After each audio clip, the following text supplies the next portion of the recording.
যেদিন মালাকুল মউত আজরাইল নবীর পাশেই বসা, নবী এমন অবস্থা সুজা হইয়া পয়গম্বর বসতে পারে না, মাথায় ব্যথা রে, বুকে ব্যথা, উঠতে পারে না, বসতে পারে না।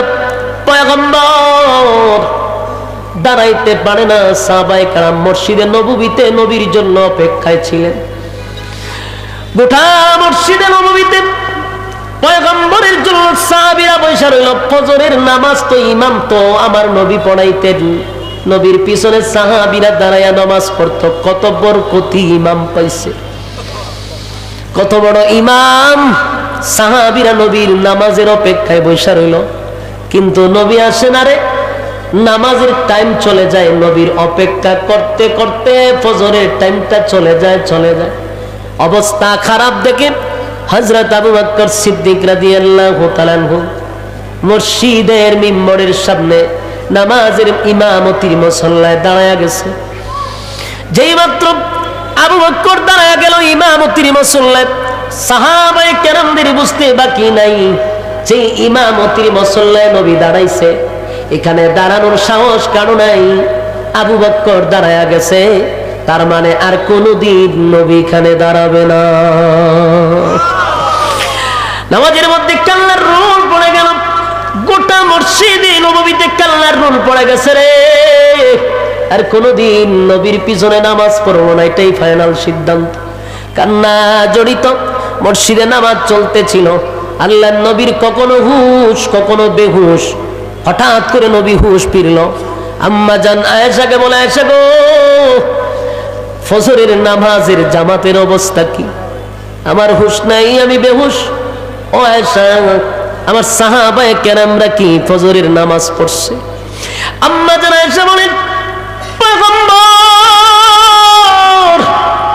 আপনি নবীর অপেক্ষায় সাহাবায়ে কেরামরা মসজিদে নববীতে কান্নার রোল পালায়া দিছে গো। আমার আব্বার ইমামতিতে এখনো নামাজ মসজিদে নববীতে চলতেছে। আল্লাহর নবী বলেন, আয়েশা রে, আমি বসতে পারি না, আমার বুকে বড় ব্যথা, দাঁড়াইতে পারি না। আমার মাথাটা কি একটু মসজিদে নববীর দরজার সামনে দড়ায়া রাখবা? আমি একটু শুধু দেখতে চাই, আমার সুযোগটা কইরা দিবা। আম্মা জান আয়েশা মাথা মুবারক নবীর ধইরা মসজিদে নববীর দিকে নবীরে দেখায়া দিল।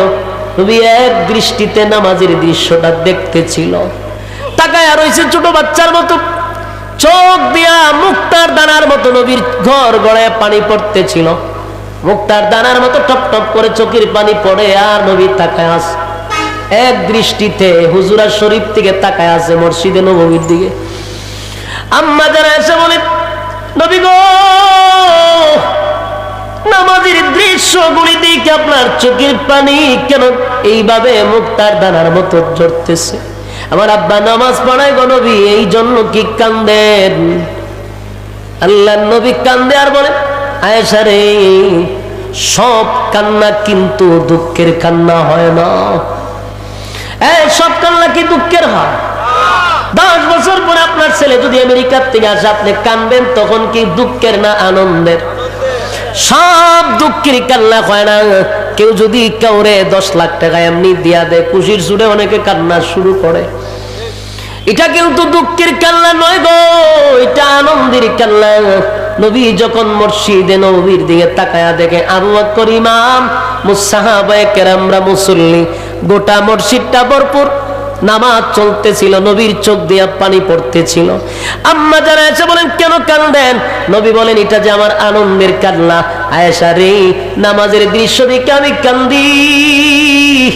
এই নামাজটা কায়েম করতে গিয়া কত মায়ের আমি নবী খাইলাম, এই নামাজ কায়েম করতে গিয়া কত রক্ত জড়াইলাম, আমি নবী শরীর থেকে কত না রক্ত জড়াইল।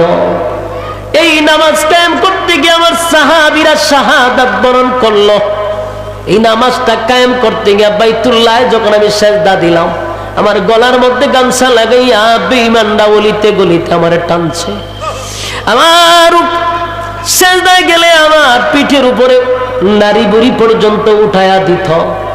কত নির্যাতন আমার উপরে করছে নামাজটা কায়েম করতে গিয়া। আজকে আমার চোখের সামনে আমার সাহাবীরা বিশাল একটা জামাতের আয়োজন করছে। এই আয়েশা, আমার মনে কোনো কষ্ট নাই,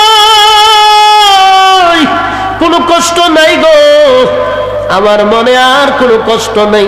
আমি দুনিয়ার থেকে বিদায় হয়ে গেল, আমার মনে একটা বুঝ চলে আসছে যে আমার সাহাবীরা নামাজ কায়েম করছে, আমার আবু বকরের ইমামতিতে নামাজ চলতেছে। এই আনন্দে আমার চোখের পানি জড়ে, আমি দুঃখে কান্দি না, আমার আনন্দে আমারে কান্দায়। নবীর চোখের পানি আর মুছে আর বলে, উম্মতেরা রে, নামাজ ছাড়বি না। আপনার রবের জন্য আপনি সালাত আদায় করেন, কোরবানি দেন। এখানে সালাত শব্দটা আসছে, নামাজ সম্পর্কে এখানে কথা আসছে। নামাজ এমন একটি ইবাদত, এই ইবাদতটাই শুধু আসমানে নিয়ে আল্লাহ দিছে। কথা বুঝতেছেন? দুনিয়াতে যত ইবাদত আমরা করি, যত ইবাদত, সব ইবাদত আসছে জিবরাইলের মাধ্যমে দুনিয়ায়। জিবরাইল আইসা রাসূলকে দিয়া গেছে। শুধু একটা ইবাদত জিবরাইল আইসা দুনিয়ার দিয়া যায় নাই, আল্লাহ নিজে বন্ধুরে দাওয়াত দিয়া আরশে আজিমে নিয়া নামাজ হাদিয়া দিছে। এই জন্য সমস্ত ইবাদতের মূল হলো, সব ইবাদতের মূল হলো নামাজ। একটা লোক নামাজ পড়ে না, বাকি সব করে। মানব সেবা করে, অসহায়দের পাশে দাঁড়ায়, সমাজ সেবক, মানব সেবা, যত ধরনের সে কাজ আছে সব করে। এলাকার মধ্যে সে খুব প্রসিদ্ধ এবং ভালো মানুষ, তার গুণের কোনো অভাব নাই, সব ঠিকঠাক আছে, কিন্তু বেচারা কি করে না, নামাজটা পড়ে না। মানুষের জিগার লোকটা কেমন ভাই, কার সভ্য না, ওনার মতো মানুষ হয় না, এরকম সান্দিনার মধ্যে ওনার মতো একটা মানুষ আমরা পাই না। অনেক ভালো ভাই, আমরা বিপদে বলে দৌড়ায় আসে, আমরারে শীতের সময় কম্বল দেয়, আমরারে অভাবের সময় খাবার দেয়, আমাদের বিপদ আপদে দাঁড়ায়।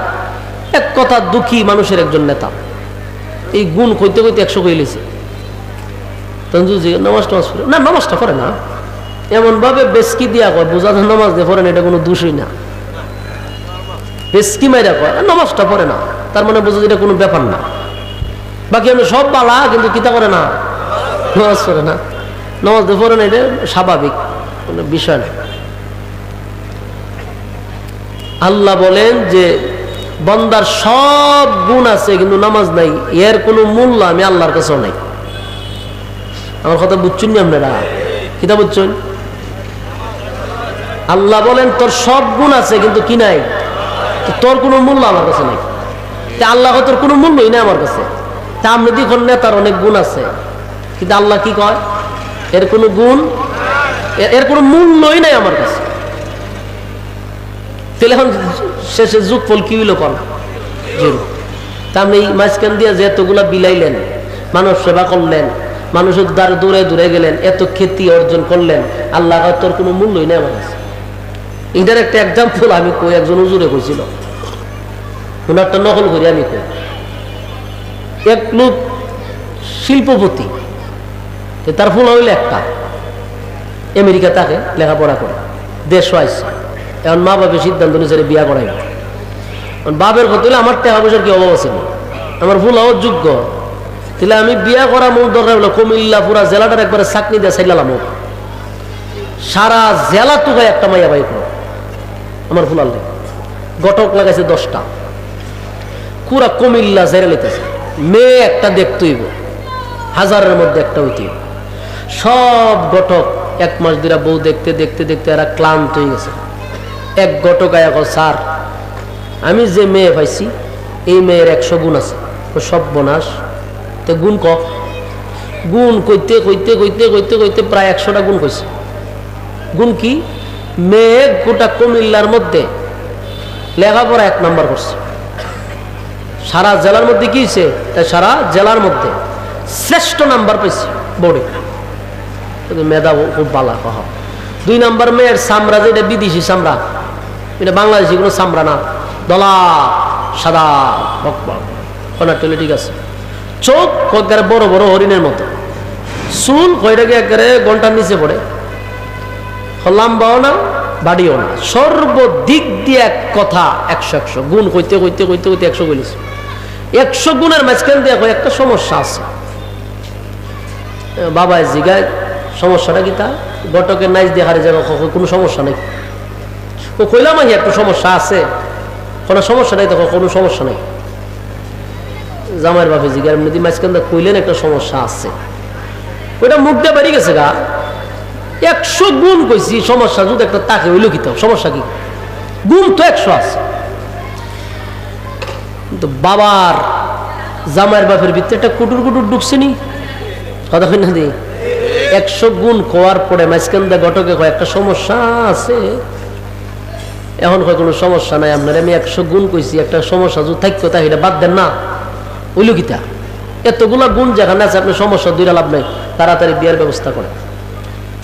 জামাইয়ের বাপে কতক্ষণ পরি কো ভাই সমস্যাটা কিতা, কইটা বাদ দেন, এটা আপনি হুইনেনি না। মেয়ের যে গুণ, এত গুণের মাঝখান দিয়ে আপনার সমস্যাটা টাইম না আনেন কেন? কোন আপনি মাঝখানটা কইলেন কেন? কইলে তুই ভ্যাস লাগাইছি, চামড়ার মুখ গায়ে পড়ছে, খনাতে খইয়ালান, কোনারে কোন যেত না, খইয়ালান। বহু পেরা পেরির পরে কোনো বাবি গটকে আর কইতে চায় না, জোর দবস্তি কইরা লাস্টে কয় কয় এই মেয়েটা রাত্রে যে কই যায় তু গায়ে পাওয়া যায়। এমনি গুণ আছে ঠিক হয়, কিন্তু সমস্যা একটু রাত্রে জাগা সহালে কোন চায় না। হন যদি মেয়ের 1000 গুণ থাকে, আর কোনো মূল্য আছে? মাতিন না দিয়ে আপনারা মেয়ের গুণ কত আছে? 1000 গুণ মনে করেন আছে, কিন্তু দুঃসামান্য রাত্রে কই যায় সকালে, আর কোন মূল্য কোন পুরুষের কাছে মহিলার আছে? ঠিক দুনিয়ার 1000 গুণ তোমার আছে, তুমি দুষ একটু নামাজটা পড়ো না, তোমার কোন মূল্য আল্লাহর কাছে নাই। কথা হয় না? তোমার সব গুণ আছে, তোমার মধ্যে কি নাই? নামাজ নাই। মহিলার সব গুণ আছে, কিন্তু চরিত্র ভালো না। যেমন কোনো মূল্য নাই পুরুষের কাছে, নামাজ ছাড়া মূল্য নাই আল্লাহর কাছে। কথা কি ক্লিয়ার? এই জন্য নামাজ হলো সমস্ত ইবাদতের মূল, সব ইবাদতের। এই জন্য আল্লাহ বলেন জাহান্নামে যাওয়ার যদি কোনো কারণ থাকে, 1 নাম্বার এটাও নামাজ। বলুন জাহান্নামে যাওয়ার 1 নাম্বার কারণটা কি থাকতে পারে? নামাজ। قالوا لم نك من المصلين قالوا لم نك من المصلين। জাহান্নামে যাওয়ার 1 নাম্বার যে কারণ, এটা হলো নামাজ। জাহান্নামে যাওয়ার 1 নাম্বার কারণ কি? আবার জাহান্নামে সর্বপ্রথম যে হাসরের মাঠে হিসাব হইব, এটা নামাজ। আউয়ালু মা ইউহাসাবু বিহিল আবদু ইয়াউমাল কিয়ামাতিস সালাহ, এখানে নামাজ হিসাব হইব প্রথম নামাজ। আবার জাহান্নামে যাওয়ার কারণ হইব নামাজ। ক্বালু লাম নাকু মিনাল মুসাল্লিন, জাহান্নামীরা বলবে যে আমরা জাহান্নামে আইছি 1 নাম্বার কারণ হলো নামাজ পড়তাম না। তাহলে এখন সর্বদিক দিয়ে মিলে কি পাইলেন? নামাজ ছাড়া বিকল্প কোনো রাস্তা। এই নামাজ কি জিবরাইলে দিয়া গেছে না আল্লাহ নিজে দিছে? নামাজ দেওয়ার জন্য আল্লাহ নিজে বন্ধুরে দাওয়াত দিছে। ভাইয়ের আমার সাথে কথা আছে। সুবহানাল্লাযী আসরা বিআবদিহি লাইলাম মিনাল মাসজিদিল হারাম ইলাল মাসজিদিল আকসা। মসজিদে হারাম থেকে মানে বাইতুল্লাহ থেকে বাইতুল মুকাদ্দাস, প্রথম কিবলা বাই ফিলিস্তিনে রাসূলকে নিয়ে গেছে স্পেশাল একটা প্রাইভেট কার, যেটা কয় বুরাক। বুরাক এটা বারকুন থেকে আসছে। বারকুন মানে কি তা জানেননি? বিদ্যুৎ। বিদ্যুৎ কি? এই যে আমরা লাইট জ্বালাইছি, এই বিদ্যুৎ প্রতি সেকেন্ডে 1,86,000 কিলোমিটার এটা দূর মারে। সুবহানাল্লাহ আসেনি? কয় মিনিটে? 1 সেকেন্ডে। 1 সেকেন্ডে এটা জায়গা কত দূর? 1,86,000 কিলোমিটার। সুবহানাল্লাহ। এই বারকুন থেকে বুরাক বারকুন থেকে বলতে বিদ্যুতের চেয়েও বেশি গতি। বিদ্যুৎ 1,86,000 আর বুরাকের গতি এসছে কেউ। এই বুরাক দিয়া প্রথম সফর হইল বাইতুল্লাহ থেকে। ইতিহাস আমি মেরাজের ঘটনা কইতেছি না, মেরাজের ঘটনা বলে তো অনেক লম্বা। এখান থেকে প্রথম রাসূলকে নিছে, কেন নিছে এই জায়গাটা আমি বুঝাইতে চাই। আল্লাহ বলেন দুনিয়ার নেতারা যদি দল করতে গিয়া মার খায়, যেমন দুনিয়ার আওয়ামী লীগের নেতারা যদি বিএনপির কাছে মার খায়, আওয়ামী লীগের যখন ক্ষমতায় আসে ওই নেতার প্রমোশন বাড়ে না কমে? বাড়ে। কেন বাড়ে? দলের লাগে মার খাইছে। দল ক্ষমতায় গেলে কয় হের প্রমোশন বাড়াইয়া দে, কারণ এর দলের লাগে মার খাইছে। শুধু প্রমোশন বাড়ায় এমনটা না, ভ্রমণের সুযোগ করে দেয় বিভিন্ন দেশে রাষ্ট্রীয় খরচে। বাস্তব না বাস্তব? কেন ভ্রমণে পাঠায়? এনজয় করাইতো। কি জয়? এনজয়। এনজয় করাইতে কারণে মাথার ফ্রেশ হইতো। এই যে মাইটের খাইছে, দৌড়াইছে, ফিডা খাইছে না নি দল করতে গিয়া, মাঝে মাঝে দেখা যায় বাজারে দৌড়াইছে, লাঠিদা দৌড়াইছে, যেটা ভাই সেটাতে ফিডাইছে মাঝে ফিডা নিয়ে একটা, আর মানসিক পেশার একটা, সব মিলাইয়া যখন দল ক্ষমতাত গেছে তখন এর প্রমোশনও বাড়াইছে, ভ্রমণের সুযোগও দিছে, যা ভ্রমণ কইরায়। তো রাষ্ট্রীয় খরচে কোথায় যায়? উন্নত মানের দেশ, আমেরিকা, ইউরোপ কান্ট্রিতে, এরপর আপনার যত উন্নত দেশ আছে, সিঙ্গাপুর, মালয়েশিয়া, সবগুলাতে পাঠায়। এনজয়টা কিতা? এরা সাগরের ফাড়ে বয় আর বোতল টানে, এটার এনজয়। এরপরে আরো তো কত নিচে আমি নামতাছি না, আমি দূর পর্যন্ত থাকি, এরপরে আমি হুজুর হিসাবে নিচে নামতে পারি না। আরো অনেক এনজয় আছে এরা। তো শেষ এনজয় হলো বোতল, এটা দিয়ে ব্রেন ফ্রেশ করে, এটা আবার রাষ্ট্রীয় খরচে হয়। আল্লাহ কয় দুনিয়ার নেতারা মাইর খাইয়া যদি প্রমোশন বাইরে জায়গা দেশ ভ্রমণ করার সুযোগ পায়, তে আমার বন্ধু তো আমার দল করছে। নবী কার দল করছে? আল্লাহ কয় আমার দল করতে গিয়ে তো আমার বন্ধু মাইর খাইছে। নবী মাইর খাইছে না? আল্লাহ বলেন আমার বন্ধু আমার দল করতে গিয়ে মাইর খাইছে। দল তো করছে আমার দল করতে গিয়ে তায়েফে রক্ত জড়াইছে, মক্কায় লাঞ্ছিত হয়েছে, অপমানিত হয়েছে, রক্তাক্ত হয়েছে। তাহলে আমিও চাই আমার বন্ধুর প্রমোশন আমি বাড়াবো। দুনিয়ার নেতারা ভ্রমণের সুযোগ পায়, আমিও আমার বন্ধুরে ভ্রমণ করাবো। তো দুনিয়ার নেতারা ভ্রমণ করে দুনিয়ায়, আমার বন্ধুরে ভ্রমণ দুনিয়ায় করাবো না, 7 আসমান টপকায় নিয়ে যাব। ভ্রমণ করাইবো 7 আসমানের উপরে, দুনিয়ায় না। ওই আল্লাহ ভ্রমণের সুযোগ দিছেন প্রমোশন বাড়াইবার লাগে। সুবহানাল্লাযী আসরা বিআবদিহি লাইলাম মিনাল মাসজিদিল হারাম ইলাল মাসজিদিল আকসা। মসজিদে হারাম থেকে, বাইতুল্লাহ থেকে বাইতুল মুকাদ্দাস পর্যন্ত স্পেশাল প্রাইভেট কার দিয়া বন্ধু নিয়ে গেছে। সেখানে নেওয়ার পরে পয়গম্বর বাইতুল মুকাদ্দাসে 2 রাকাত পয়গম্বর নামাজ পড়াইলেন। সমস্ত নবী রাসূলগুলা নবীর পিছনে মুসল্লি হিসাবে ছিল। আমার নবী ছিল ইমাম, সমস্ত নবী রাসূলগণ ছিল মুসল্লি। সেদিন থেকে আমার নবীর পিছনে নাম লেগে গেল ইমামুল মুরসালিন। আল্লাহ খালি প্রমোশন বাড়াইতেছে, প্রমোশন বাড়াইয়া সেখানে পয়গম্বর নামাজের শেষে একটা বক্তব্য দিলেন। সমস্ত নবী রাসূলগণকে বসাইয়া প্রধান অতিথি হিসাবে নবী বক্তব্য দিলেন। বক্তব্য দেওয়ার পরে পয়গম্বরকে সেখান থেকে আবার একটা স্পেশাল প্রাইভেট কার দিয়া প্রথম আসমান, দ্বিতীয় আসমান, তৃতীয় আসমান, চতুর্থ আসমান, পঞ্চম আসমান, এইভাবে 7 আসমান টপকায়া নিয়ে গেছে সিদরাতুল মুনতাহায়। সিদরাতুল মুনতাহায় নেওয়ার পরে আল্লাহ রাব্বুল আলামিন ঘোষণা দিলেন, জিবরাইল রে, আমার বন্ধু দুনিয়া থেকে এই পর্যন্ত আসছে, বন্ধুর পায়ের জুতাটা যেন না খুলে। সুবহানাল্লাহ। এখন আমার বন্ধু আমার কাছে আসবে, আরশে আজিমে আসবে। আরশে আজিম হলো শেষ স্টেশন, এরপরে কোনো সৃষ্টি জগৎ নাই। আল্লাহ আর শাজিম পর্যন্ত নবীর ইনভাইট করছে, কিন্তু শর্ত হলো বন্ধু যেন পায়ের জুতা না খুলে।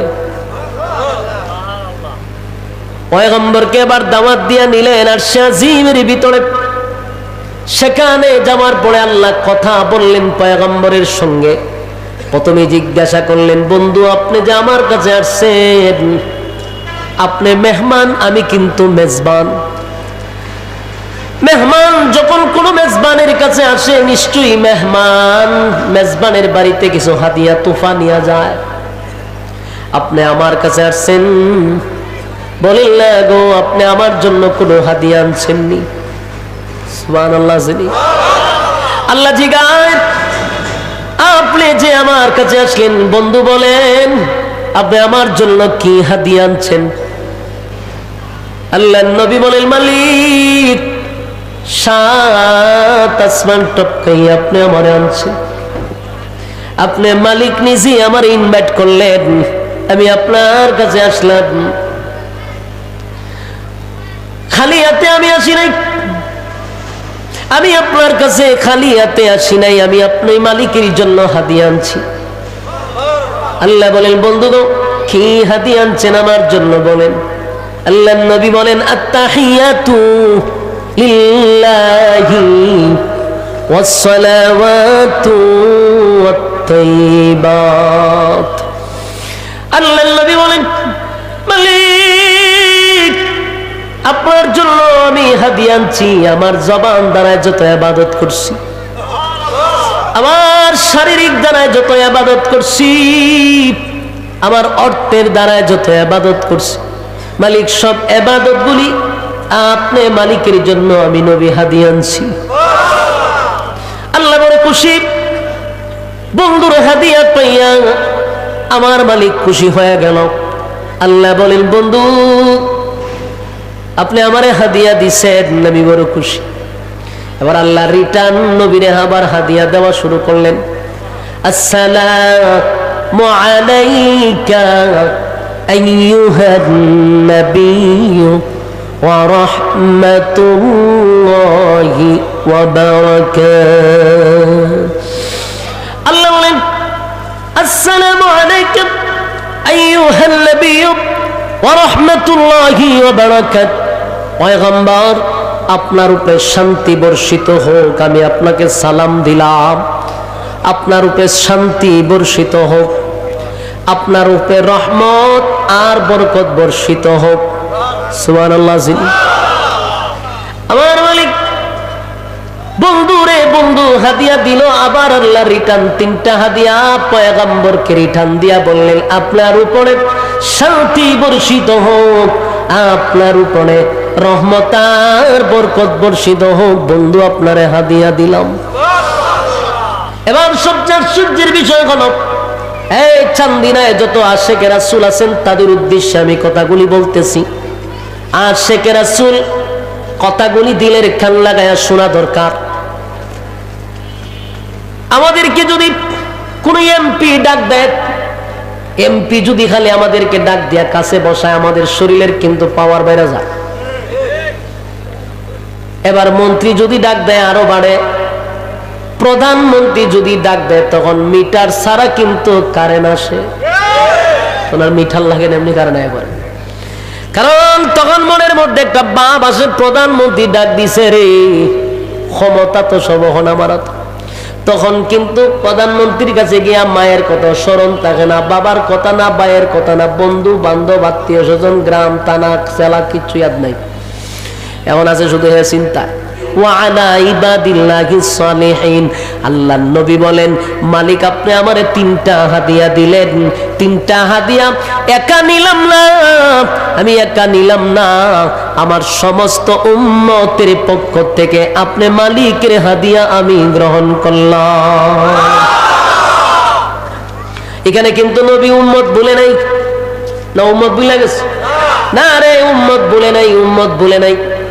লম্বা ঘটনা আমি শেষ করতে চাই। মূল কথা হলো, নবীর সঙ্গে কথাবার্তা বলে আল্লাহ বলে, জিবরাইল বন্ধুরে আনছি ভ্রমণ করানোর জন্য, বন্ধুরে ভ্রমণ করায়া দে। 8টা জান্নাত বন্ধুরে দেখাইলো, 8টা জাহান্নাম দেখাইলো, কুল কায়নাত বন্ধুরে দেখাইয়া দিল, সব গুড়াইয়া গুড়াইয়া বন্ধুরে দেখাইছে। এমন একটা জায়গায় বন্ধুরে নিয়ে গেছে জিবরাইল। আল্লাহর নবী ওই জায়গাটা দেখে পাগল পাগল হয়ে গেছে। জিবরাইল রে, এই জায়গাটার মালিককে, আমার বড় লোভ লাগছে, এটা কি আমার আল্লাহ আমারে দিব?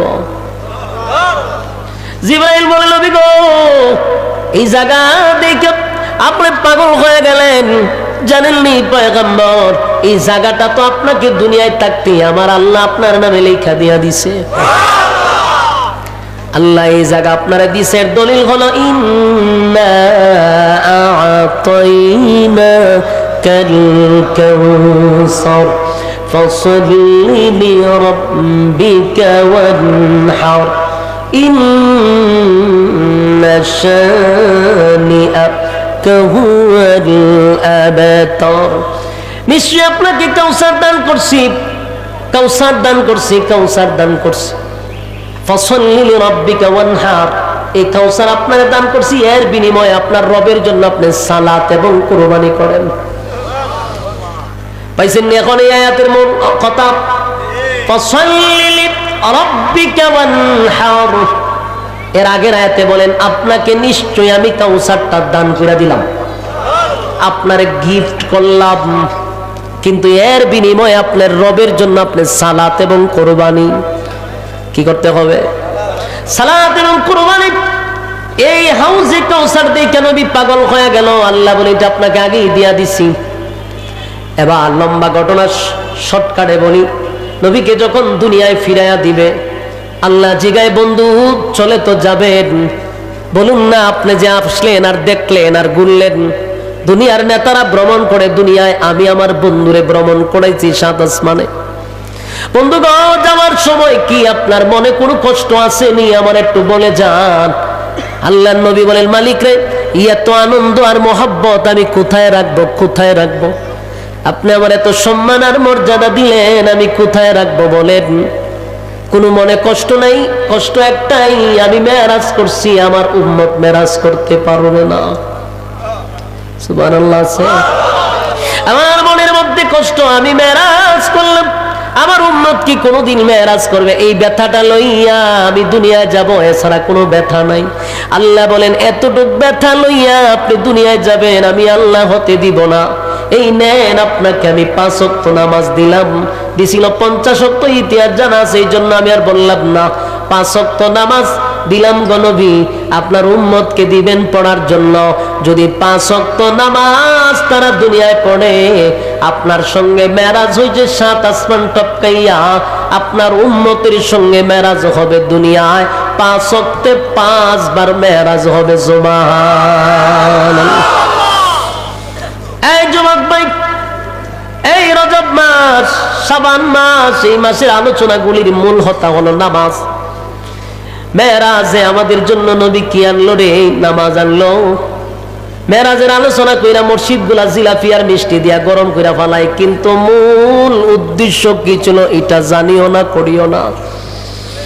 আলোচনা নামাজের প্রতি গুরুত্ব নাই, শুধু ভ্রমণের গুরুত্বটা বেশি হয়, মেরাজের গুরুত্ব নিয়ে আলোচনা হয়, কিন্তু নামাজের গুরুত্ব বোঝানো হয় না। আমি আপনাদেরকে বলতে চাই, নবীকে আল্লাহ আসমানে নিয়ে নামাজ দিছে, দুনিয়ায় দেয়া যায় না। আবার কেমন কথা বলছে বন্ধু, উম্মতকে বলবেন যদি 5 ওয়াক্ত নামাজ পড়ে 5 বার আমি মালিকের সঙ্গে মেরাজ হবে। আর আপনি এটা বলে দিবেন, আপনার উম্মত যখন নামাজে দাঁড়াবে, উম্মত আর আমি আল্লাহর মাঝখানে কোনো পর্দা থাকবে না, বান্দার সঙ্গে আমার কথা বলা শুরু হয়ে যাবে।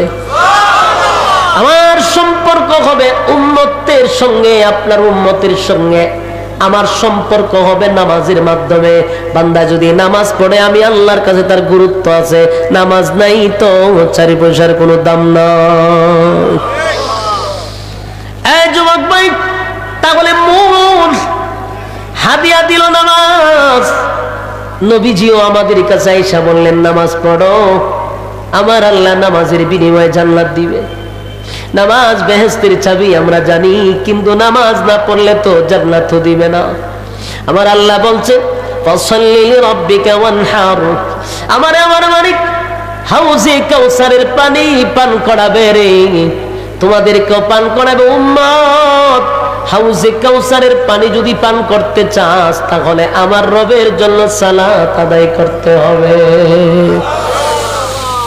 এই যুবক ভাই, জীবনের শেষ বক্তব্য রাসূলের কোনো কিছু ছিল না, শেষ বক্তব্যটা ছিল নামাজ। ইতিহাস আপনারা জানেন, যেদিন মালাকুল মউত আজরাইল নবীর পাশেই বসা, নবী এমন অবস্থা সুজা হইয়া পয়গম্বর বসতে পারে না, মাথায় ব্যথা রে, বুকে ব্যথা, উঠতে পারে না, বসতে পারে না। পয়গম্বর দাঁড়াইতে পারে না। সাহাবায়ে কেরাম মসজিদে নববীতে নবীর জন্য অপেক্ষায় ছিলেন। গোটা মসজিদে নববীতে পয়গম্বরের জন্য সাহাবীরা বসে রইল। ফজরের নামাজ তো ইমাম তো আমার নবী পড়াইতেন, নবীর পিছনে সাহাবীরা দাঁড়াইয়া নামাজ পড়তো। কত বরকতি ইমাম পাইছে, কত বড় ইমাম। সাহাবীরা নবীর নামাজের অপেক্ষায় বসে রইল, কিন্তু নবী আসে না রে। নামাজের টাইম চলে যায়, নবীর অপেক্ষা করতে করতে ফজরের টাইমটা চলে যায়। অবস্থা খারাপ দেখে হযরত আবু বকর সিদ্দিক রাদিয়াল্লাহু তাআলা আনহু মসজিদের মিম্বরের সামনে নামাজের ইমামতির মুসল্লায় দাঁড়ায়া গেছে।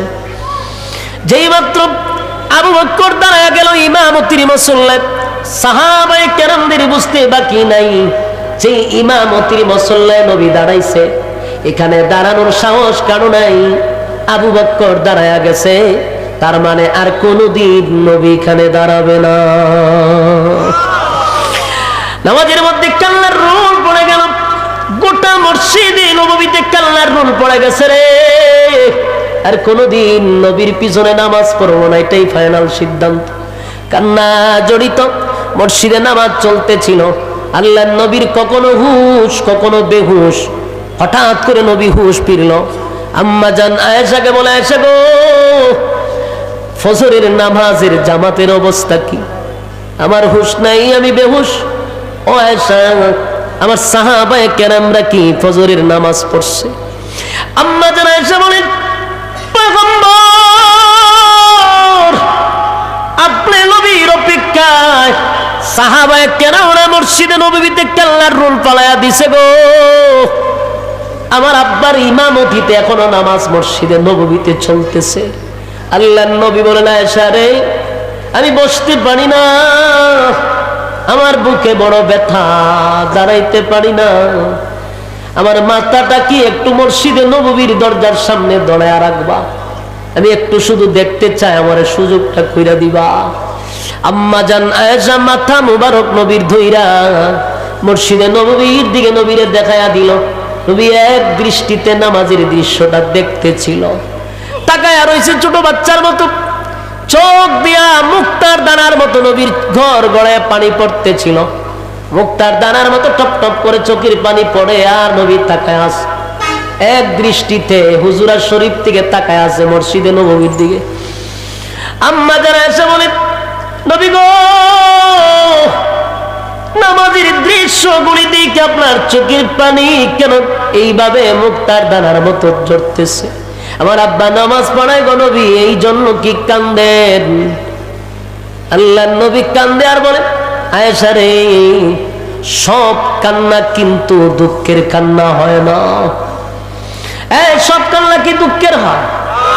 10 বছর পরে আপনার ছেলে যদি আমেরিকার থেকে আসে, আপনি কানবেন, তখন কি দুঃখের না আনন্দের? সব দুঃখের কান্না হয় না। কেউ যদি কাউরে 10 লাখ টাকা এমনি দিয়া দেয়, খুশির সুরে অনেকে কান্না শুরু করে। এটা কিন্তু দুঃখের কান্না নয় গো, এটা আনন্দের কান্না।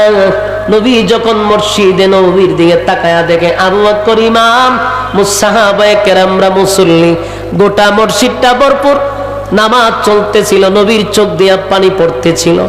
আম্মা যারা এসে বলেন, কেন কান্দেন? নবী বলেন, এটা যে আমার আনন্দের কান্না। আয়েশা রে, নামাজের দৃশ্য দেখে আমি কান্দি। এই নামাজটা কায়েম করতে গিয়া কত মায়ের আমি নবী খাইলাম, এই নামাজ কায়েম করতে গিয়া কত রক্ত জড়াইলাম, আমি নবী শরীর থেকে কত না রক্ত জড়াইল। এই নামাজ কায়েম করতে গিয়ে আমার সাহাবীরা শাহাদাত বরণ করলো। এই নামাজটা কায়েম করতে গিয়ে বাইতুল্লাহ যখন আমি সেজদা দিলাম, আমার গলার মধ্যে গামছা লাগাইয়া বেঈমানরা গলিতে গলিতে আমার টানছে। আমার সেজদায় গেলে আমার পিঠের উপরে নারী বুড়ি পর্যন্ত উঠায়া দিত।